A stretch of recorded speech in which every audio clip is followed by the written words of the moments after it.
এক জঙ্গলে এক শিয়াল বাস করত। একদিন শিয়াল খাবারের খোঁজে লোকালয়ে চলে আসে। হঠাৎ শিয়াল দেখতে পেল এক কৃষকের বউ তার ছাগল নিয়ে ঘাস খাওয়ার জন্য মাঠে বেঁধে দিচ্ছে। শিয়াল বলল, আরে বাহ!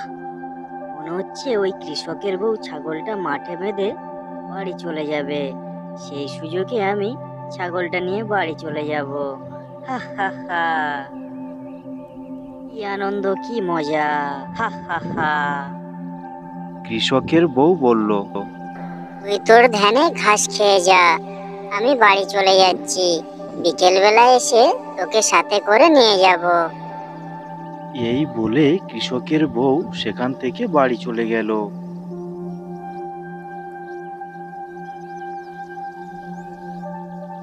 শিয়াল বলল, বাহ! এই তো সুযোগ পেয়েছি, কৃষকের বউ বাড়ি চলে যাচ্ছে।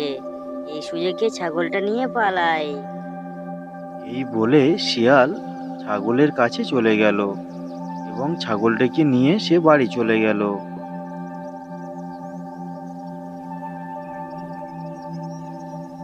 বাহ! এই ছাগলটি তো বেশ সুন্দর দেখতে। এই ছাগলটি আমি খাবো না। এই ছাগলটি আমার কাছে রেখে এই একটা ছাগল থেকে আমি অনেকগুলি ছাগল তৈরি করব। তারপরে আমি একটা একটা করে ধরে সব ছাগল খেয়ে ফেলবো। বেশ মজা করে খাবো। এই একটা ছাগল থেকে আমার অনেক বড় খামার হয়ে যাবে। যাই, আমি জঙ্গলের মাঝ থেকে এই ছাগলের জন্য ঘাস কেটে নিয়ে আসি।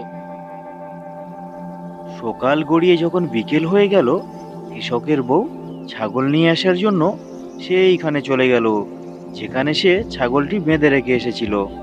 গিয়ে দেখে তার ছাগল সেখানে আর নেই। কৃষকের বউ, হায় হায় হায় হায়, আমার ছাগলটা কোথায় গেল? আমি তো ছাগলটা এখানেই বেঁধে রেখেছিলাম। ছাগলটা কে নিয়ে গেল? হায় হায় হায় হায়, আমার কি সর্বনাশ হয়ে গেল! আমি তো এখানেই রেখে ছাগলটা চলে গিয়েছিলাম। আমার ছাগলটা কে নিয়ে গেল? এইভাবে চিৎকার চেল্লামিল্লি করছে আর কৃষকের বউ কাঁদছে কাঁদছে আর চারিদিকে সে তার ছাগলটি খুঁজে বেড়াচ্ছে।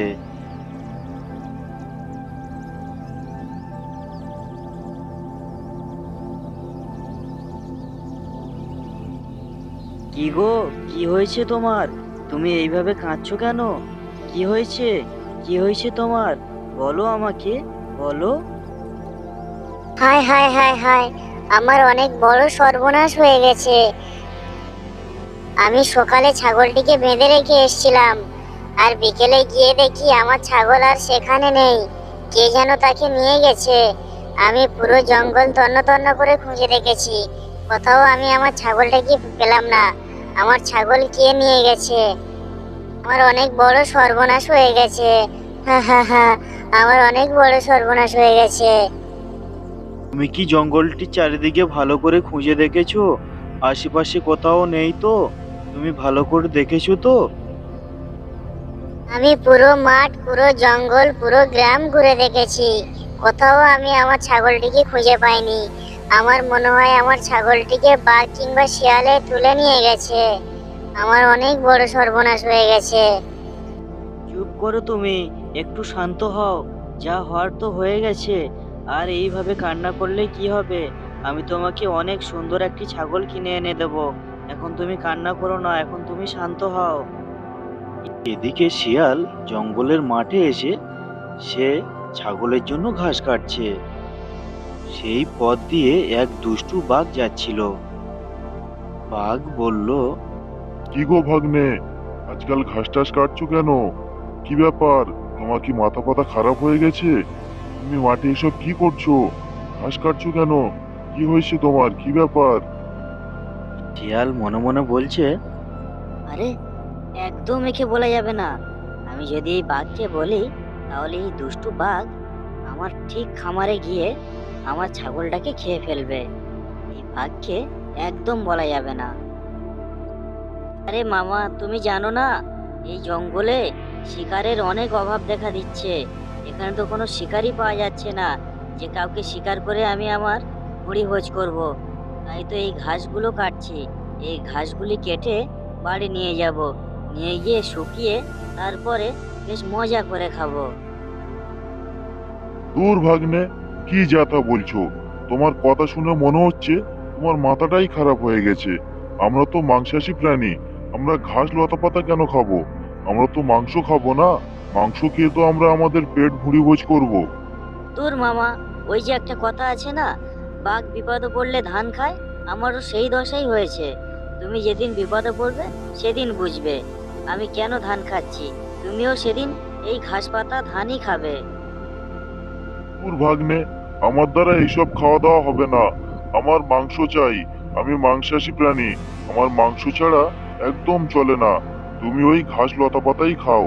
আমি একটু জঙ্গলের দিকে যাই, গিয়ে একটি শিকার ধরে নিয়ে আসি। আমি মাংসই খাবো, তুমি ঘাস লতা পাতাই খাও। এই বলে বাঘ সেখান থেকে চলে গেল। শিয়াল, যাক বাবা, যা কিছু বলে বাঘকে ভুজুং বাজুং দিয়ে বোকা বানিয়ে পাঠিয়ে দিয়েছি, তাই সে এখান থেকে চলে গেছে। না হলে আমার ছাগলটাকে আস্ত খেয়ে ফেলতো। তাই ওকে কোনো রকম ভাবে বুঝতে দেওয়া চলবে না, ওকে এইভাবেই বোকা বানিয়ে দিতে হবে। যাই হোক, আমি অনেক ঘাস কেটেছি, এখন আমি বাড়ির দিকে যাই। আমার ছাগলটা একা আছে, মনে হচ্ছে সে অনেক ক্ষুধার্ত আছে। এখন মনে হয় ম্যাঁ ম্যাঁ শুরু করে দিয়েছে। যাই, আমি আমার গোয়ার দিকেই চলে যাই। এই বলে শিয়াল ঘাসগুলো নিয়ে সে তার গুহার দিকে যেতে লাগলো।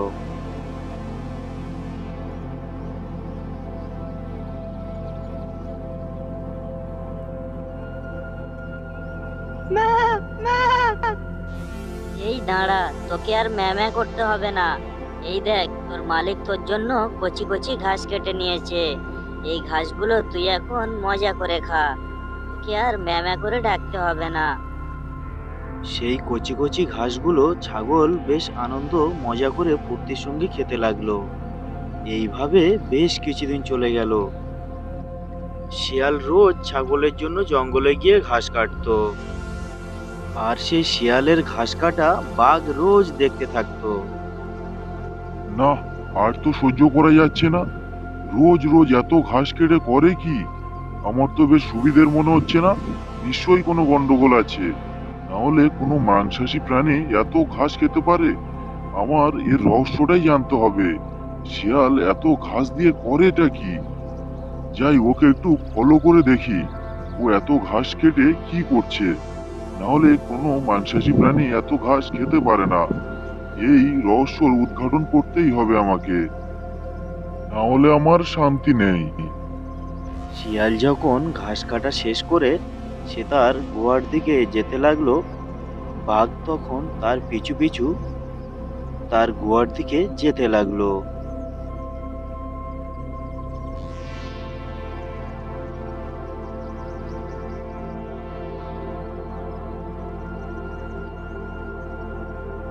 এখন শিয়ালের আর একটি ছাগল নেই, এখন শিয়ালের তিনটি ছাগল। শিয়ালের আরো দুটি ছানা দিয়েছে। টোটাল শিয়ালের এখন তিনটি ছাগল। এই যে আমার ছাগলের দল, এই তোমাদের জন্য কচি কচি ঘাস কেটে নিয়ে এসেছি। তোমরা এখন এই কচি কচি ঘাসগুলো বেশ মজা করে খাও। শিয়ালের এতগুলো ছাগল দেখে দুষ্ট বাঘ বলল, আরে মূর্খ শিয়াল, তুই এতদিন আমাকে মিথ্যে কথা বলেছিস। তুই এই সব ছাগলের জন্য ঘাস কেটেছিস আর আমাকে বলেছিস এগুলো তুই খাস। তাই ভাবি, একটা মাংসাশী প্রাণী এতগুলো ঘাস খেতে পারে নাকি? এই তাহলে তোর রহস্য। আমি ঠিক উদ্ঘাটন করে রেখেছি।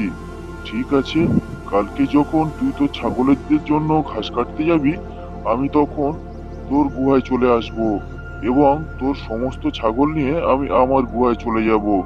দেখ কেমন লাগে, তোকে আমি উচিত শিক্ষা দেব। হা হা হা। এইভাবে সেই দিনটি পার হয়ে গেল। পরের দিন সকালে শিয়াল যখন ছাগলদের জন্য ঘাস কাটতে জঙ্গলে গেল, সেই সুযোগে বাঘ এসে সেই ছাগল তিনটেকে নিয়ে সে তার গুহায় চলে গেল।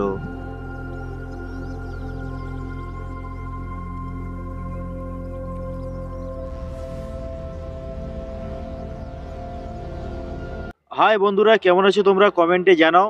ভিডিওটি কেমন লাগলো তোমরা কমেন্ট করতে ভুলবে না। আর এটা থাকছে ভিডিওর পার্ট 1। পার্ট 2 দেখার জন্য চ্যানেলটি সাবস্ক্রাইব করে নাও আর প্রত্যেকে কমেন্টে প্রত্যেকের মতামত জানিয়ে দাও। Subscribe now NK Bengali Golpo. Thank you for watching NK Bengali গল্প।